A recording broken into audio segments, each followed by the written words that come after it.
Tila mas lalo pa itong nag-iinit dahil sa patuloy na pagpapalipad ng China ng kanilang mga aircraft sa ADIZ o Air Defense Identification Zone ng Taiwan. Kung umabot na sa sukdulan ng lahat, alam nyo ba na napakalaki pala ng magiging papel ng Pilipinas upang mahirapan ng China na sakupin ang Taiwan?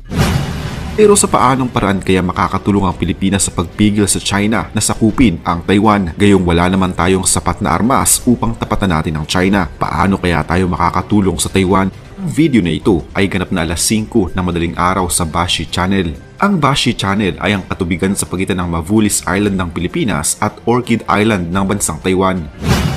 Makikitang dalawang aircraft mula sa bansang China ang pumasok sa Air Defense Identification Zone ng Taiwan upang magpatrolya umano. Alam naman natin kung ano ang ginagampanan ng Air Defense Identification Zone o ADIZ sa isang bansa. Kahit na sino mang bansa ang pumasok sa ADIZ ng isang bansa, kailangan nilang magpakilala o humingi ng permiso bago pa man sila pumasok dito dahil kung hindi ay iisipin ng bansa na isa itong uri ng pag-atake. Ang bansang China ay paulit-ulit na nagpalipad ng kanilang mga military aircraft sa ADIZ ng Taiwan nang hindi nagpapakilala at walang kaukulang permiso. Ang ganitong klase ng pangyayari sa ADIZ ng Taiwan ay naging typical na lamang na makikita sa mga nakaraang taon. Bakit nga ba ito ginagawa ng China at tila may hinahanap na kung ano sa parting ito ng katubigan?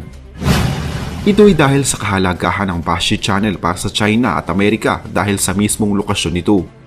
Kung sakaling sakupin ng China ang Taiwan, ang Bashi Channel ay maaaring maging crucial point of operations. Mahalaga din ang ginagampanan ng Bashi Channel dahil ito ang nagsisilbing daanan ng karamihan sa pandaigdigang pakikipagkalakalan.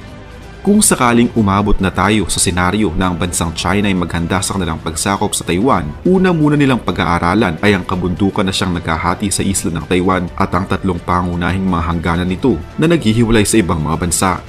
Ang unang hangganan ay ang Yonaguni Channel na nasa bandang hilaga at may 70 milya ang layo mula sa Formosa Island ng Taiwan. Sa Yonaguni Island, ang bansang Japan ay nag-set up ng kanilang cruise missiles sa kauna-unahang pagkakataon ngayong taon lamang. Ang pangalawang hangganan ay ang Taiwan Strait o ang katubigan sa pagitan ng China at Taiwan. Ito marahil ang pinakamahalagang hangganan at dapat bantayan ng Taiwan. At ang pangatlong hangganan naman ay ang Bashi Channel. Ito naman ang naghihiwalay sa pagitan ng pinakadulong bahagi ng Taiwan at pinakahilagang bahagi naman ng Pilipinas. Ang Kaohsiung ay ang pinakamalaking pantalan ng Taiwan na nasa tabi lamang halos ng Bashi Channel. Ang pantalan na ito ay hindi na lamang kinikilalang pang-15 pinakamalaking port sa buong mundo, kundi karamihan din sa mga malalaking oil products at cargo ng isla ay hawak din ng pantalan. Habang ang Taiwan ay may 6 pang pangunahing ports tulad ng Taipei, Keelung, Hualien, Suao, Taichung at Anping, nasa 62% pa din mula sa kabuuan ng mga cargo sa bansang Taiwan ang hawak ng Kaohsiung Port. Kaya naman sa oras na magkaroon ng pananakop ay magiging pinakakawawa at apektado ang pantalan na ito. Ang lahat ng klase ng produkto mula pagkain hanggang langis sa port na ito ay magiging pangunahing kailangan ng mga tropa ng Taiwan kung sakaling magkaroon ng pananakop. Kung marating ng China ang Taiwan, una nilang babantayan at malamang nasasakupin ay ang Kaohsiung Port. Kokontrolin na din nila maging ang Bashi Channel na malapit lamang dito upang maharang din ang ilang mga bansang nais magpaabot ng tulong sa Taiwan. At tila pinaghahandaan na ito ng China dahil noong nakaraang taon, nagkaroon ng maraming mga tila drill at pagsasanay sa paligid ng naturang pantalan at ang kanilang plano ay parang katulad nga ng ating nabanggit. Ito din ang dahilan ng madalas na paglipad ng mga aircraft ng China sa ADIZ ng Taiwan upang mapag-aralan pa ang mga maaaring mangyari at dapat na iwasan kung sakaling umabot na sa punto ng pananakop. Kung ang Kaohsiung Port at Bashi Channel ay gagamitin ng China sa kanilang pananakop sa Taiwan, ang Amerika naman ay magpapadala ng tulong sa Taiwan sa pamamagitan ng mga base nito na nasa Japan at Pilipinas. Kung titingnan naman natin ang Bashi Channel para sa Amerika, malaki ang magiging tulong nito upang magdala ng supply mula sa Pilipinas patungong Taiwan at mula naman sa Japan patungo din ng Taiwan nang hindi kailangang intindihin ng China. Hindi din gaanong madadaanan ito ng China dahil sa malapit lamang ito sa Pilipinas na kaalyado ng Amerika. Sa mga lumabas din na balita, may 4 na bagong base ng Amerika sa Pilipinas ang itinayo sa hilagang bahagi ng Luzon upang makatulong sa maayos na pagpigil ng Amerika sa China, partikular na pagdating sa air superiority. Ang mga bagong base na ito ng Amerika na nasa hilagang bahagi ng Luzon ay napakahalaga upang maging dominante ang Amerika pagdating sa himpapawid sa South China Sea. Noong Marso nitong taon lamang, ang mga F-22 ay idineploy sa Pilipinas sa kauna-unahang pagkakataon na nagkaroon pa ng joint exercises sa Philippine Air Force. Ang pangyayaring ito ay tila naging banta din para sa mga bansang nais angkinin ang ilan nating mga teritoryo sa West Philippine Sea tulad na lamang ng China. Dahil na din dito, tila nawawala ng strategic space ang China sa kanilang gagawing pananakop sa Taiwan.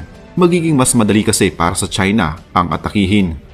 Bukod dito, ang mga US bases ng Amerika sa Japan at South Korea ay hindi pa aabot sa 600 milyang layo mula sa Beijing.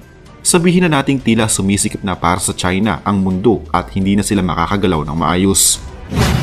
Noong mga nakaraang dekada, ang South China Sea ay tila naging parang ilog ng China na maaari nilang pagbangkaan at gamitin ng walang pangamba at takot. Pero dahil sa pagkakaroon ng mga bagong base ng Amerika sa Hilagang Luzon, ay tila nagkaroon na sila ngayon ng takot kahit paano na magpagala-gala dito. Dahil sa mga nangyaring ito, masasabi na ang Bashi Channel ay napakahalaga para sa China na makontrol nila ito bago pa man nila sakupin ang buong Taiwan. Subalit nariyan pa din ang Pilipinas na siyang magiging base ng Amerika para sa pananakop na gagawin ng China sa Taiwan dahil ang Bashi Channel ay katabi lamang natin. Siguradong mahihirapan ng China na kontrolin o mapa sa ilalim nila ito dahil sa maaaring pinagsama-samang pwersa ng mga kaalyado ng Amerika gaya ng Pilipinas na katabi lamang nito.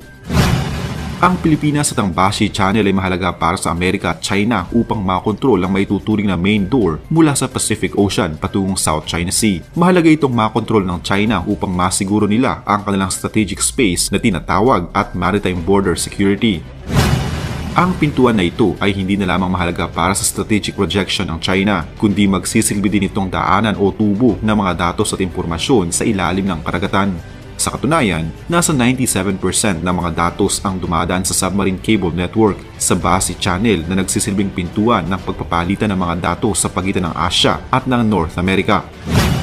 Ang underwater cable network na ito ay siyang daanan ng napakaraming mga impormasyon tulad ng mga litrato, files at mga military secrets. Sa lumalaking tensyon sa pagitan ng China at US, may mga bagong cables ang inilalatag sa ilalim ng karagatan. Ang pagputol sa mga kable na ito ay may malaking pinsala sa isang bansa dahil maapektuhan ang linya ng komunikasyon na maaaring pinakamahalagang kailangan ng isang bansa upang makipag-ugnayan sa ibang mga bansa. Ang Bashi Channel at hilagang parte ng Pilipinas ay may tuturing na crucial hotspot para sa namumuong tensyon sa pagitan ng China at Amerika.